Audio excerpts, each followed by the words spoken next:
चलिए जानते हैं उत्तर प्रदेश की 25 बड़ी खबरों को सिर्फ 10 मिनट में। लेकिन उससे पहले वीडियो को लाइक और चैनल को सब्सक्राइब जरूर करें।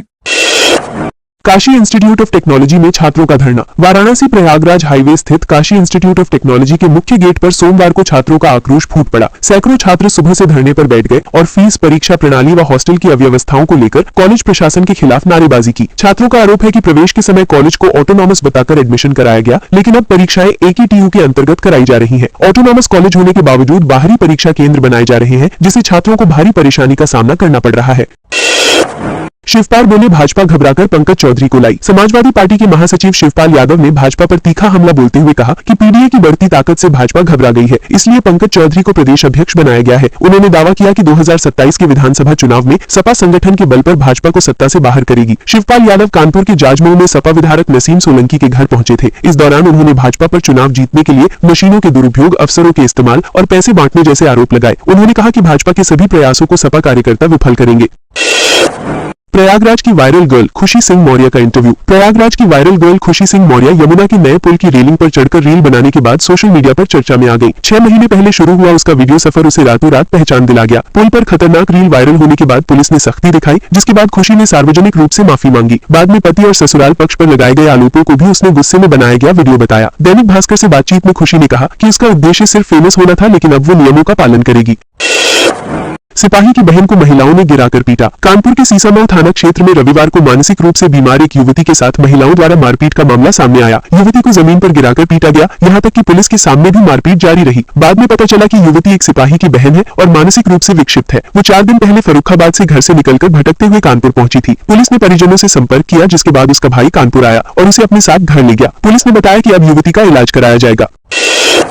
बृजभूषण को गिफ्ट में 1.5 करोड़ का घोड़ा मिला। पूर्व सांसद और बाहुबली नेता बृजभूषण सिंह एक बार फिर अपनी लग्जरी लाइफ को लेकर चर्चा में है। उन्हें गिफ्ट में 1.5 करोड़ रुपए कीमत का घोड़ा मिला है, जो अब उनकी अस्तबल की शान बन गया है। ये घोड़ा सांसद बेटे करणभूषण सिंह के दोस्तों ने गिफ्ट किया है। पंजाब से गोंडा पहुंचते ही घोड़े को देखने वालों की भीड़ उमड़ पड़ी। बृजभूषण सिंह ने बताया कि ये घोड़ा महज 2 साल का है, इंटरनेशनल रेस में दौड़ चुका है और 17 लाख रुपए का इनाम जीत चुका है। घोड़े का पासपोर्ट भी बना हुआ है।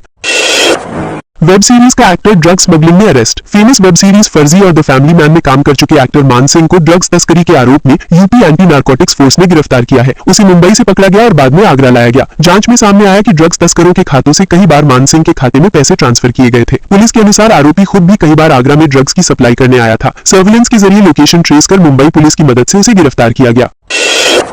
उत्तराखंड में टूरिस्टों की कार खाई में गिरी। उत्तराखंड के टिहरी गढ़वाल में सोमवार सुबह एक दर्दनाक हादसा हो गया। दिल्ली से घूमने आए पर्यटकों की ब्रेजा कार अनियंत्रित होकर गहरी खाई में गिर गई। हादसे में 5 लोग घायल हो गए, जिनमें से 3 की हालत गंभीर बताई जा रही है। गंभीर घायलों को एम्स ऋषिकेश में भर्ती कराया गया है। घटना की सूचना मिलते ही पुलिस और एसडीआरएफ की टीम मौके पर पहुंची। कार काफी नीचे गिरने के कारण रेस्क्यू ऑपरेशन चलाना पड़ा। पुलिस के अनुसार सभी पर्यटक रविवार रात ऋषिकेश से टिहरी की ओर जा रहे थे।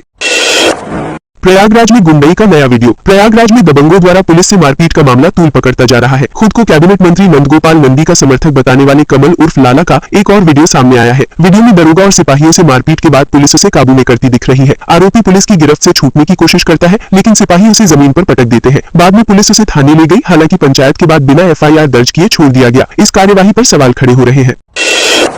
रावतपुर में भूमाफिया नेगी समेत 4 पर एफआईआर। महाराजगंज जेल में बंद भूमाफिया गजेंद्र सिंह नेगी और उसके भाइयों के खिलाफ रावतपुर पुलिस ने एक और एफआईआर दर्ज की है। आरोप है कि नेगी ने फ्लैट देने के नाम पर अधिवक्ता ब्रिजेश कुमार सिंह से 19 लाख रुपए हड़प लिए। पैसा या फ्लैट मांगने पर गेस्ट हाउस में मारपीट की गई। पीड़ित के अनुसार वर्ष 2016 में 25 लाख रुपए में फ्लैट देने का सौदा तय हुआ था, जिसमें चेक और नकद के जरिए एडवांस दिया गया था। पुलिस ने मामला दर्ज कर जांच शुरू कर दी है और आरोपियों की भूमिका खंगाली जा रही है। पेंशन पुनर्वीक्षण की मांग पर उरई में पेंशनर्स का प्रदर्शन। केंद्रीय 8वें वेतन आयोग के टर्म ऑफ रेफरेंस में ओल्ड पेंशन धारकों के पेंशन पुनर्वीक्षण समेत अन्य लंबित पेंशनरी समस्याओं को शामिल कराने की मांग को लेकर जालौन के उरई कलेक्ट्रेट परिसर में कर्मचारी, शिक्षक और पेंशनर्स ने विशाल धरना प्रदर्शन किया। ये आयोजन विभिन्न पेंशन संगठनों के संयुक्त आह्वान पर हुआ। वक्ताओं ने केंद्र सरकार की पेंशन नीतियों की आलोचना करते हुए कहा कि पेंशन कोई भीख नहीं बल्कि जीवन भर की सेवा का अधिकार है। महिला पदाधिकारियों ने बुंदेलखंड की महिलाओं से अधिकारों के लिए संगठित संघर्ष का आह्वान किया। मुरादाबाद में थार ने 5 साल की बच्ची को रौंदा। मुरादाबाद के कांठ थाना क्षेत्र के घोसीपुरा इलाके में रविवार शाम एक दर्दनाक हादसे में तेज रफ्तार थार गाड़ी ने 5 साल की बच्ची को कुचल दिया। बच्ची का सिर पहिए के नीचे आ गया, जिससे मौके पर ही उसकी मौत हो गई। घटना के बाद परिजन और स्थानीय लोग मौके पर पहुंचे और गाड़ी को रोक लिया। आक्रोशित भीड़ ने कार के शीशे तोड़ दिए और उसमें सवार 3 युवकों की पिटाई की। सूचना पर पहुंची पुलिस ने तीनों को हिरासत में लेकर मामले की जांच शुरू कर दी। मथुरा में एक्सीडेंट में युवक की मौत। मथुरा में आगरा दिल्ली राष्ट्रीय राजमार्ग पर देर रात हुए सड़क हादसे में 32 वर्षीय युवक की मौत हो गई। कोतवाली थाना क्षेत्र में जैन हीरो एजेंसी के सामने एक तेज रफ्तार पिकअप वाहन ने युवक को टक्कर मार दी। गंभीर रूप से घायल युवक को जिला अस्पताल ले जाया गया, जहां डॉक्टरों ने उसे मृत घोषित कर दिया। मृतक की पहचान चंदौली निवासी श्लोक कुमार के रूप में हुई है। परिजनों के अनुसार वो किसी काम से हाईवे से गुजर रहा था। हादसे के बाद वाहन चालक फरार हो गया, जिसकी तलाश पुलिस कर रही है।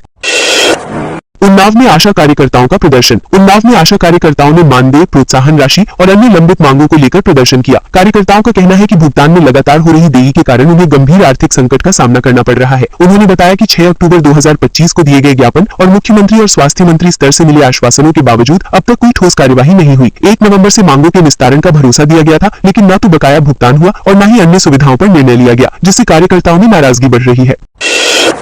पंकज चौधरी के प्रदेश अध्यक्ष बनने पर मनाया जश्न। भारतीय जनता पार्टी के नवनिर्वाचित प्रदेश अध्यक्ष पंकज चौधरी के मनोनयन पर बर्तन बाजार के व्यापारियों ने उत्साहपूर्वक स्वागत कार्यक्रम आयोजित किया। उत्तर प्रदेश संयुक्त व्यापार मंडल और उद्योग व्यापार संगठन के संयुक्त तत्वावधान में हुए कार्यक्रम में व्यापारियों ने मिठाइयां बांटी और 21 किलो लड्डुओं का वितरण किया। व्यापारियों ने कहा कि पंकज चौधरी का प्रदेश अध्यक्ष बनना व्यापारी समाज के लिए सकारात्मक संकेत है। उन्होंने उम्मीद की कि उनके नेतृत्व में व्यापारियों की समस्याओं को प्राथमिकता मिलेगी और उनके समाधान के लिए ठोस कदम उठाए जाएंगे।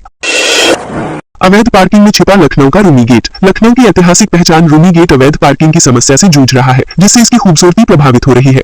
खासकर वीकेंड पर यहाँ इतनी गाड़ियां खड़ी हो जाती है कि पैदल चलना भी मुश्किल हो जाता है। बाहर से आए सैलानियों से कार और बस की पार्किंग फीस भी वसूली जा रही है। बाहर से आए सैलानियों का कहना है कि वो ऐतिहासिक इमारत के साथ तस्वीरें लेना चाहते थे, लेकिन हर फोटो में गाड़ियां और ई रिक्शा दिखाई देते हैं। इससे पर्यटन अनुभव खराब हो रहा है और प्रशासन की व्यवस्था पर सवाल खड़े हो रहे हैं। लखनऊ का ग्रीन कॉरिडोर उद्घाटन से पहले ही शुरू। लखनऊ में गोमती नदी के किनारे बन रहे ग्रीन कॉरिडोर के दूसरे चरण का लगभग 95% काम पूरा हो गया है। पक्का पुल से पिपरा घाट तक बने इस हिस्से को बैरिकेडिंग हटाकर आम लोगों के लिए खोल दिया गया है। दिसंबर के अंत तक समतामूलक चौराहे से निशादगंज तक मार्ग पूरी तरह चालू होने की उम्मीद है। इससे लगभग 5 लाख लोगों को यातायात में राहत मिलेगी। मौके पर सड़क की फिनिशिंग और डिवाइडर की रंगाई पुताई का काम चल रहा है। ये परियोजना शहर की ट्रैफिक व्यवस्था को बेहतर बनाने में अहम मानी जा रही है। इकलौते बेटे का शव पहुंचते ही टूटा परिवार। बलिया में बदमाशों की गोली से मारे गए इकलौते बेटे आयुष यादव का शव जैसे ही घर पहुंचा, परिवार में कोहराम मच गया। पिता बच्चा यादव बेटे की मौत से पूरी तरह टूट गए और रोते बिलखते हुए अंतिम संस्कार किया। तुर्तीपार घाट पर मुखाग्नि के समय हर आंख नम थी। आयुष की बड़ी बहन अंजलि की हालत भी बेहद खराब थी। वो कभी पिता को ढांढस बंधाती दिखी तो कभी भविष्य की चिंता जताते हुए फूट फूट कर रो पड़ी। पूरे गाँव में शोक और आक्रोश का माहौल है।